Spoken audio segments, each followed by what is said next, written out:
अल्हम्दुलिल्लाहि रब्बिल आलमीन वल आक़िबतु लिल मुत्तक़ीन वस्सलातु वस्सलामु अला रसूलिल करीम अम्मा बाद। इससे पहले वाली दर्स में हदीस नंबर 2711 के ताल्लुक से बात चल रही थी। बातें ये थी कि सुलह हुदैबिया के मौके पर जब अबू सुहैल ने आप सल्लल्लाहु अलैहि वसल्लम से सुलह की शर्तें रखी, उनमें से एक ये भी था कि हमारा कोई भी आपके पास जाएगा उसे वापस करना पड़ेगा। बहरहाल ना चाहते हुए आप सल्लल्लाहु अलैहि वसल्लम ने ऐसा किया और वो सुलह हो गई। इसी दरमियान अबू जुंदुल आए, मुसलमान होकर झगड़े हुए थे, तो उन्होंने कहा भाई वापस करो, हमारा वादा हुआ। ना चाहते हुए दिल पर पत्थर बांध कर इनको भी वापस कर दिया गया। आगे कह रहे हैं वजअल मुमिनातु मुहाजिरात, और कुछ मोमिना औरतें भी हिजरत करके आ गई। ये मर्द थे जितना है सबको वापस कर दिया गया। तो ये मर्द तो मर्द थे, बाकी बहुत सारी औरतें भी थी जो ईमान वाली थी और वो भी अपने घरों में जकड़ी थी, बंदिश थी, लेकिन वो भी हिजरत करके मदीना या वसल्लम के पास आई। तो ये कि जैसे मर्दों के अंदर ईमान का जज्बा अगर मोमिन हो गया तो औरतों के अंदर भी था, और वो ईमान की उनके यहाँ कदर थी, ईमान का मजबूत था।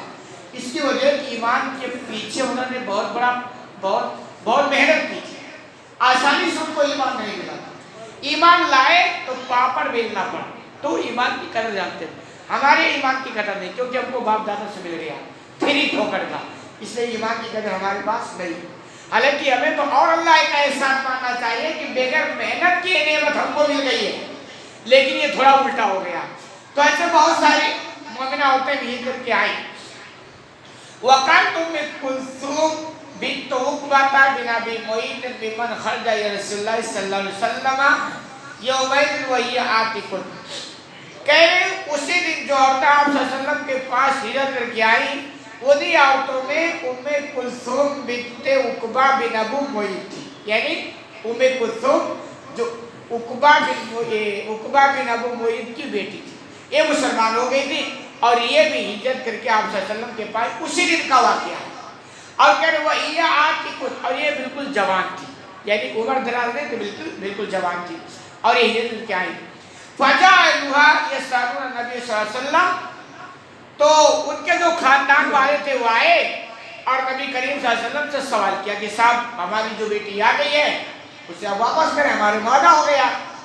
कह रहे तो आप सल्लल्लाहु अलैहि वसल्लम ने उन्हें उनके पास नहीं लौटाया। बात समझने की, मर्द जितने भी आए सबको आपने लौटा दिया, लेकिन औरत में से ये जब आई या जो भी औरत आई उन्हें नहीं लौटाया। वजह क्या? वहाँ चूंकि वो बहुत ही होशियार बन रहे थे ना कि हमने तो मुआहदा कर लिया और हमारे में से कोई नहीं जाएगा। लेकिन कभी क्या होता है, ऐसी चीजें मिस हो जाती है। जितने मुआहदे हुए थे लौटाने के, उसमें जितने अल्फाज इस्तेमाल किए थे वह सब मर्दों पर दलालत करता था। जितने उसमें सेगे इस्तेमाल किए ना, उन सब सेगों से मुराद था कि मर्द हजरात और औरतें मिस हो गए। तो इनके पास ये हो गया कि भाई औरतों का तो हमारा कोई मुआहदा ही नहीं है ना। आप मुआहदा देखो, उसमें कहीं नहीं लिखा कि औरतें अगर आएंगी तो लौटा दिया जाएगा, तो उस मुआहदे से अलग है। तो ये पॉइंट मिल गया। और दूसरा ये अल्लाह ने जो इन औरतों के ताल्लुक से नाज़िल कुरान किया तो ये इज़ा जाकुल मोमिनात मुहाजिरात, कि जब तुम्हारे पास मोमिना औरतें हिजरत करके आ जाएं, तो यही अल्लाह ने मना करके नहीं लौटाना। हिजरत करके आ जाए तो क्या करता है, फक्तयिनुहुन्ना, तो उनकी थोड़ी जांच लो, परख लो, क्योंकि कोई भी आ जाएगा इससे ना तो आपके लिए नुकसान हो जाएगा। कोई आए हिजरत करके और कहे मोमिना है तो उनकी थोड़ा जांच परख होनी चाहिए, और ये हर चीज में होनी चाहिए भाई, थोड़ी तहकीक तमीज से, यानी कि तहकीक के नाम पर, छानबीन के नाम पर हरासा किया जाए। जैसे आज हमारे यहाँ लोग होलसेल के हिसाब से भिखारी बन रहे हैं। वजह क्या? जो भी आपके सामने हाथ फैलाए आपने घर से निकाल के पकड़ा दिया और समझा आपने बहुत सवाब का काम कर लिया। ये है ही नहीं ना। अब वो तबका बड़े आसानी से उनको भाई रोजी रोटी कमाने का तरीका मिल गया। ये तरीका बिल्कुल नहीं। ये आपने जो तरीका बनाया कि जो भी आपके सामने हाथ फैलाए आपने निकाल और पकड़ा दिया, तो वो आपने उम्मत के बड़े तबका को भिखारी बनाने पर तुले हुए हैं। कोई जांच नहीं है, तो हर मैदान में जांच होनी चाहिए। چاہیے، تھوڑی سی تحقیق تو ہونی چاہیے نا کہ سمجھو صحیح ہے یا فرانی آدمی تو نہیں ہے. تو ایسے وہاں کہا گیا کہ اگر کوئی ہجرت کر کے عورت آئے تو واپس کو نہیں کرنا، لیکن تھوڑی جانچ لو، پرکھ لو، کہیں ایسا نہ ہو کہ کوئی جاسوسا ہو یا واسطین کا سانپ بن جائے، سارے حالات بن سکتے ہیں نا، تو تھوڑی سی جانچ کر لو. اللہ عالم بایمانی، حالانکہ اللہ تو خوب جانتا ان کے ایمان کو، لیکن تمہاری بھی ذمہ داری کہ تم کیا کرو، جانچ کرو. اِلَىٰ قَوْلِهِ، یہاں تک بیان کیا وَلَا هُمْ يَحِلُّونَ لَهُنَّ. کیوں نہیں لوٹانا ہے؟ اس لیے کہ یہ کافر لوگ ان مومنہ عورتوں کے لیے حلال نہیں.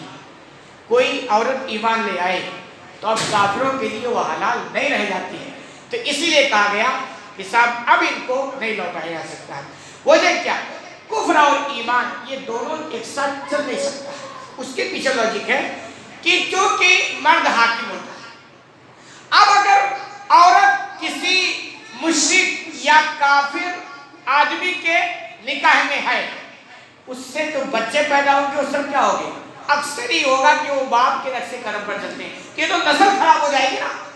اسی لیے نہیں صاحب، اب تجربہ کی دنیا میں دیکھیں کہ گھر کا جو ماحول ہوتا ہے بچے اسی راستے پر چلتے ہیں. آپ دیکھیں آپ کے مکرانہ میں بہت سارے گھر ہیں جو قرآن و حدیث والا گھر، دعویٰ میں دعوے کے طور پر کہ بھی ہمارا گھر قرآن حدیث والے ہیں، اس میں جب دوسری کوئی بچیاں نکاح کر کے آتی ہیں، اگر آپ مضبوط ہو، گھر مضبوط ہے نا، تو بچوں کی تربیت یا اس کی جو نسل چلتی ہے نا، اسی قرآن حدیث والے پہ چل جاتی ہے. اس کے الٹا آپ دیکھ لیں کہ اگر آپ میں سے کوئی بچی کسی ایسے گھر میں گئی جو کفر و شرک ہو رہا ہو، بدعت ہو رہا ہو، خرافات ہو رہا ہو، اور نہ جانے کیا کیا کام ہوتا ہے، اگر وہ کمزور تھوڑی بھی رہی نا تو وہ بھی جائے گی اور اس کے ساتھ اس کی نسل بھی چلی جائے گی.